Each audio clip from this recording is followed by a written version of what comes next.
করনি, আমি আল্লাহর বিধি বিধানকে তোমরা মাননি, এরই কারণে তোমরা জান্নাতীদের দিকে হতে পারবে না, পারবে না, পারবে না।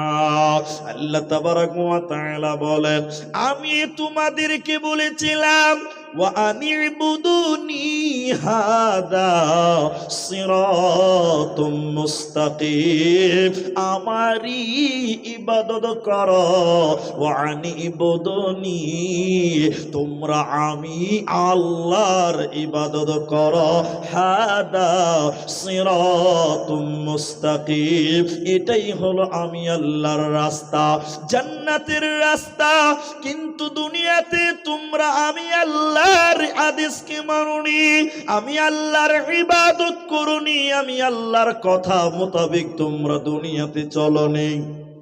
আমি আল্লাহকে না মানার কারণে আজকে তোমাদের জাহান্নামীদের দিকে দেওয়া হবে, জান্নাতীদের দিকে দেওয়া হবে না, হবে না, হবে না। শুধু তাই নয়, তোমরা ইসলামের মধ্যে দলাদলি করেছিলে, বিভেদ তৈরি করেছিলে, মতলক্ষ্য তৈরি করেছিলে, ইসলামের ভিতরে তোমরা একনিষ্ঠভাবে থাকনি, তোমরা মতবিরোধ করে দলাদলি করেছিলা, এরই জন্য কিয়ামতের দিন তোমাদেরকে বিতাড়িত করা হবে। ওই কিয়ামতের ময়দানে তখন আল্লাহ অত্যাচারীদেরকে, জালিমদেরকে আল্লাহ অপমান করবেন, আল্লাহ লাঞ্ছিত করবেন, বেইজ্জত করবেন। কেমন করে? আল্লাহ তাবারাক ওয়া তাআলা জাহান্নামকে তখন বলবে, জাহান্নামে 70,000 লাগাম আছে, আর প্রত্যেকটা লাগামে 70,000 ফেরেশতা আছে।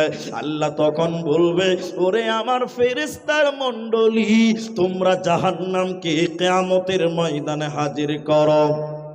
ফেরেশতারা কিয়ামতের ময়দানে জাহান্নামকে টেনে টেনে হাজির করার পর, যারা দুনিয়াতে আল্লাহকে মানেনি, আল্লাহর বিধানকে মানেনি, আল্লাহ তাদেরকে বলবে, বেঈমানেরা, তোমরা দুনিয়াতে জাহান্নামকে অস্বীকার করেছিলা, তোমরা দুনিয়াতে আখিরাতকে অস্বীকার করেছিলা, পরকালকে অস্বীকার করেছিলা, তোমরা দুনিয়াতে বলেছিলা জাহান্নাম বলতে কিছু নাই। তখন আল্লাহ বলবে, তোমরা দেখো, তোমরা জাহান্নামের দিকে দেখো, এটাই সে জাহান্নাম, হাযিহি জাহান্নামুল্লাতী কুনতুম তুআদুন, এটাই সে জাহান্নাম যে জাহান্নামের ব্যাপারে তোমাদেরকে ওয়াদা দেওয়া হয়েছিল। এই জাহান্নাম তোমরা দেখো, অত্যাচারীরা কিয়ামতের ময়দানে জাহান্নাম দেখবে, জাহান্নাম রাগান্বিত হয়ে আছে, মেঘের গর্জন যেমন করে মারে, জাহান্নাম ওই রকম করে মেঘের গর্জনের মতন গর্জন করবে। আর আল্লাহকে বলবেন, আল্লাহ অত্যাচারী গুলোকে আমি জাহান্নামের ভিতরে দেন। আল্লাহ বলবেন, তোরা দেখে নে বেনামাজির দলেরা, এটাই সে জাহান্নাম, আমি আল্লাহ যে জাহান্নামের ব্যাপারে তোদেরকে ওয়াদা দিয়েছিলাম। অতএব সেই কিয়ামতের দিন বাঁচার উপায় রবে না, রবে না। আর অনেক কথা, তার মধ্যে উল্লেখযোগ্য কথা হলো 3টি। এক, কিছু কিছু লোক নিজের পাপকে নাকচ করবেন, অস্বীকার করবেন, তখন আল্লাহ তাআলা তাদের মুখকে সিলাই করে দিবেন, মোহর করে দিবেন। তখন আল্লাহ তাআলা তাদের মুখকে সিলাই করে দিবেন, মোহর মেরে দিবেন। আপনারা আমার দিকে তাকাইলে হয়তো বুঝাতে পারবো। এখন আব্দুর রহমানের মুখ খুব চলছে, খুব চলছে।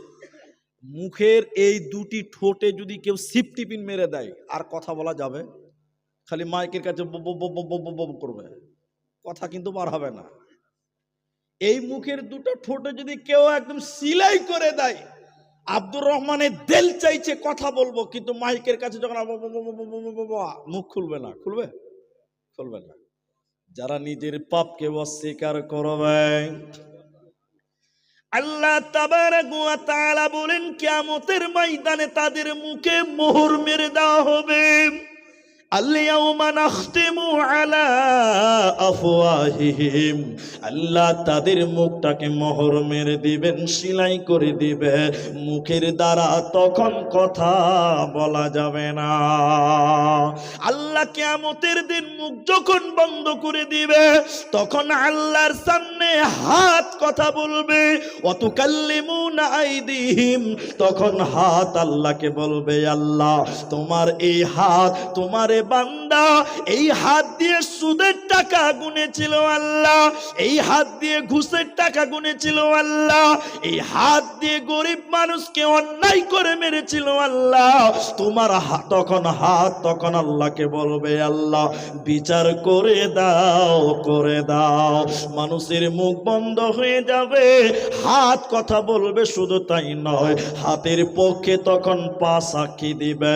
ওয়াতাশাহাদু আরদুলাহুম, আল্লাহ বলছেন তখন মানুষের পা আল্লাহকে বলবেন, আল্লাহ এই বান্দা আমি পা দিয়ে হেঁটে হেঁটে গান শুনতে গেছিল, আমার পা দিয়ে হেঁটে হেঁটে অন্যায় করেছিল, জেনা করতে গেছিল, আল্লাহ তুমি বিচার করে দাও। অতএব মুখটা বন্ধ হয়ে যাওয়ার পর তখন হাত কথা বলবে, পা সাক্ষী দিবে। ওই কিয়ামতের দিন বাঁচার উপায় রবে না, রবে না, রবে না। কি করলি তুই ভবে এসে, কি করলি তুই ভবে এসে, মায়া জালে গেলি ফেসে,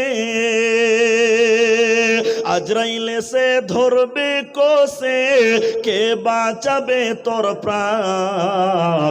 ওরে মুসলমান তোরা হারাস না ঈমান, ওরে মুসলমান তোরা হারাস না ঈমান।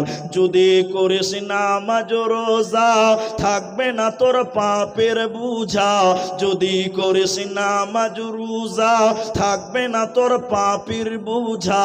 মরণকালে পাবি রে তুই জান্নাতি আদার।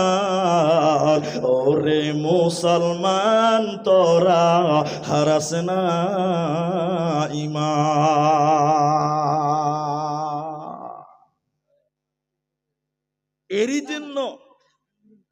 এরই জন্য কোরআনে একটা কথা বলা হয়েছে। কোরআনে কি বলেছে জানেন? হালকা করে চল, দেখেন। এরপরে আপনাকে দেখেছি এদিকে, এরই জন্য আল্লাহ কি বলছেন জানেন? সূরা বাকারা, সূরা নাম্বার 2, পারা নাম্বার 2, রুকু নম্বর 21, লাইন নাম্বার 12, আয়াত নম্বর 177 মিডিল পয়েন্টে একটা বাক্য আল্লাহ বলেছেন কি জানেন? এটা কোরআনের একাধিক জায়গা আছে, তার একটা দলিল আপনাকে দিলাম। আল্লাহ 5টা কথা বলেছেন ওই জায়গাতে, তার একটা বলেছেন ওয়াল ইয়াউমিল আখিরি, আখেরাতের প্রতি তোমরা ঈমান আনো, পরকালের প্রতি তোমরা বিশ্বাস স্থাপন করো। যে লোকটা পরকাল ভুলে যাবে, কিয়ামত ভুলে যাবে, ওই লোকটাকে পরকালে কোনো রকম রেহাই করা হবে না। আল্লাহ কোরআনে কি বলছেন? 2খানা কারণে মানুষকে জাহান্নাম বানানো হবে কিয়ামতের দিন। টেনে হিচড়ে 2টি কারণে মানুষকে জাহান্নাম দিবেন আল্লাহ। তার একটা কারণ হলো ইন্নাহুম কানু লা ইয়ারজুনা হিসাবা, যারা হিসাবের দিনকে মানত না, পরকালকে যারা মানত না, আখিরাতকে যারা মানত না, এই পরকাল না মানার কারণে আল্লাহ টেনে হিচড়ে কিয়ামতের দিন বান্দা জাহান্নাম দেবে।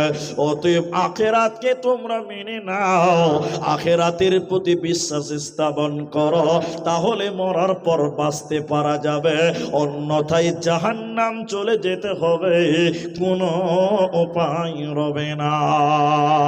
অন্য জায়গায় আল্লাহ কোরআনে বলেছেন জাহান্নামীদের ব্যাপারে যখন জিজ্ঞাসা করা হবে, মুজরিমদের ব্যাপারে যখন সওয়াল করবেন, আল্লাহকে বলবেন আল্লাহ ওদের জাহান্নাম দেওয়া হলো কেন? কোরআনে আল্লাহ বলেছেন জাহান্নামীদেরকে যখন বলা হবে করবে, ও জাহান্নামী রে, তোরা কেন জাহান্নাম গেলি তোরা বল। এর জাহান্নামীরা কিসের কারণে তোদেরকে জাহান্নাম দেওয়া হলো তোরা বল। জাহান্নামীরা কেঁদে কেঁদে চারখানা কারণ বলবে, চারটি কারণে মানুষদেরকে জাহান্নাম দেওয়া হয়েছে। জাহান্নামীরা কেঁদে কেঁদে বলবে, ও জান্নাতি ভাইরা শুনে লও, ও চারটার ভিতরে চতুর্থ নম্বরটা শুনেলেন, ওয়াকুন্না নুকাদ্দিবু বিয়াউমিদ্দিন, আমরা বিচারের দিনকে অস্বীকার করেছিলাম। ও মুসলমান, কেমন করে তুমি পরকাল ভুলে গেলে বলো? দুনিয়াতে আল্লাহ ভুলে গেলে পরকাল ভুলে গেলে কেমন করে? তোমার বিবেককে একবার জিজ্ঞাসা করে দেখো। তোমার দাদু পৃথিবীতে এসেছিল, কই তোমার দাদু? সে অস্বীকার করেছিল আল্লাহকে, নামাজ পড়তো না, কিন্তু সেই দাদু আজকে কবরে চলে গেছে মেহমান পরকালের। তোমার বাপ পৃথিবীতে এসেছিল, সেও পরকালের মেহমান, কবরে আজকে চলে গেল। অতএব কালকে তোমাকেও যেতে হবে। এ দুনিया रहने के लिए नहीं है, बल्कि जाने के लिए आना है। अगर रहने के लिए आना तो जगह ही नहीं मिलता। এই পৃথিবীতে কেউ থাকার জন্য আসেনি। স্টেশনে যেমন কেউ বাস করতে যায় না, বাস স্ট্যান্ডে যেমন কেউ বাস করার জন্য যাই না। স্টেশনে এসেছি মানে কোনো জায়গায় যাব। আমি স্টেশনে বসে আছি, আপনি আমাকে দেখেই বলছেন মৌলানা কোথায় যাবেন? কেন যাব? থাকতে এসেছি। তাহলে মানুষ হাসতে লেগে যাবে, কারণ স্টেশনটা থাকার জায়গা নয়, বাস স্ট্যান্ডটা বাস করার জায়গা নয়। দুনিয়াটা একটা স্টেশনের মতন বন্ধুরে।